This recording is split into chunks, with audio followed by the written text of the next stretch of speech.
dalada isir aad baan ugu hambaleynayaa dadaalka runtii weyn ee gashay inay qaban qaabiso kulankan lagu falanqeynayo miisaaniyadda. waxaan kaloo aad u hambaleynayaa Dr. Saad Ali Shire wasiirka maaliyadda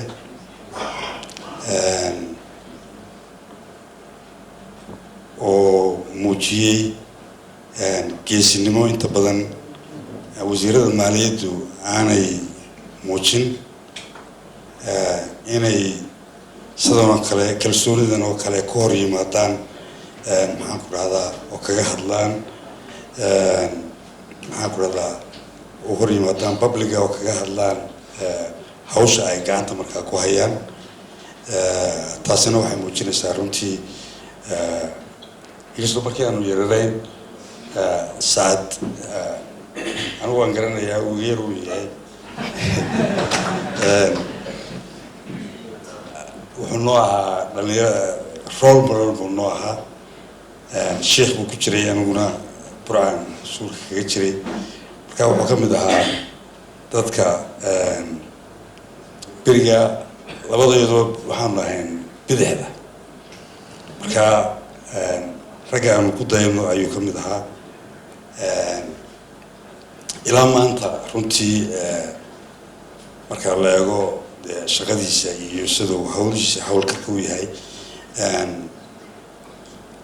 waxaan filayaa inuu dad aad fara badan u yahay role model oo nin lagu daydo runtii weeyaan. intaa markaan dhaafo waxaan ku jiraa mudaharaad miisaaniyadda ah. miisaaniyadda kama doodo, ma imaado, uma codeeyo, kama codeeyo, wax alla waxaan ku darsadaa ma jirto. mana aha miisaaniyadda hadeer for a long time. miisaaniyadda waxba kumaan darsana sababtoo ah markii aan ogaaday in si kastaan isugu taxallujiyo ama lagu dadaalo inay adag tahay inaan wax ka bedelo miisaaniyadda ama wax ku kordhiyo, waxaan goostay inaan galo mudaharaad keligay ah oo aanan miisaaniyadda waxba ku darsan. waxay gaadhay heer waxyaabaha ugu horeeya ee baarlamanku u samaysmay baarlaman samaysankiisu waxaa ka mid ahaa miisaaniyadda. cashuurta dadka laga qaadayo sida loo isticmaalayo ama loo kharash garaynayo, sababta ay wakiilada u yihiin golaha wakiilada waxay ka timi halkaa. no representation, no taxation. haddaan cid nooga wakiilihi lacagtayada cid nooga wakiilihi aanay noo joogin cashuur bixi mayno.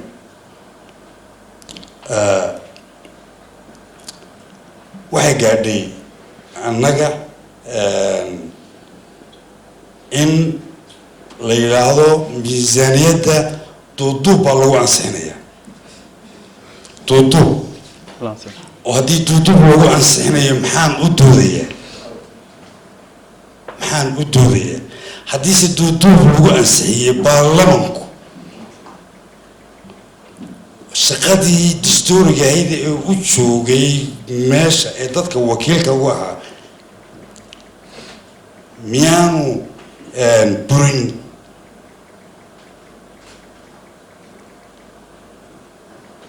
waa ansixinta miisaaniyadda. sidoo kale oversight-ka dabagalkeeda miisaaniyadda dabagalkeeda wax roola oo muuqda ama wax tallaabo ah oo wax ku oola oo uu ka qaadi karaa baarlamanku ma jiro. arrintanna maaha arrin maanta dhalatay, maaha xukuumadda tan, maaha xukuumaddii ka horreysay, waa arrin Somaliland ay soo waday muddo ilaa sidii ay u bilaabantayba ay soo waday. waxaana mana aha siyaasad aan ku eedayn karo madaxweyne ama xukuumad jirta ama xisbi ama cid gaara.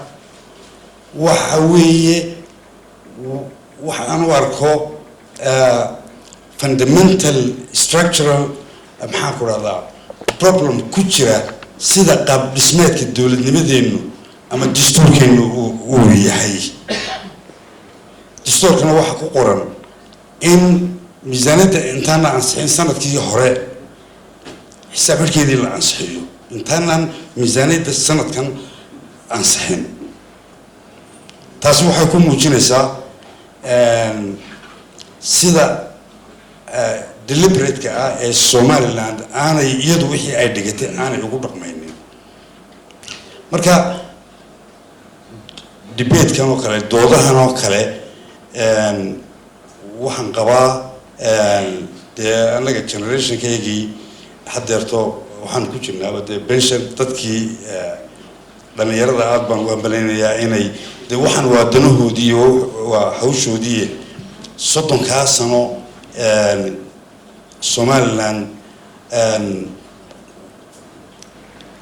way ku fiicneed inay nabadgelyada ilaaliso oo nabadgelyo ku noolaato oo ay hayso, laakiin wax horumar oo progress ah oo ay xagga governance-ka ay ka samaysay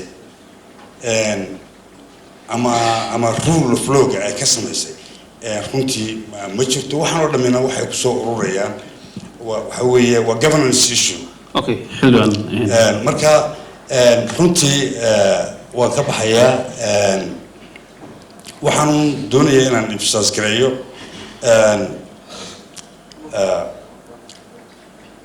si kasta uu Saad ama wasiirka ka dambeeya uu dadaalo waxa yaala oo inoo yaalo oo ka ballaaran oo ka qoto dheer arrimo structural oo constitutional oo aynu u baahannahay in sidan oo kale aynu u falanqeyno, aynu debate uga gallo si aynu uga baxno cycle-kan aynu ku jirno aanan ka bixi karayn. Thanks.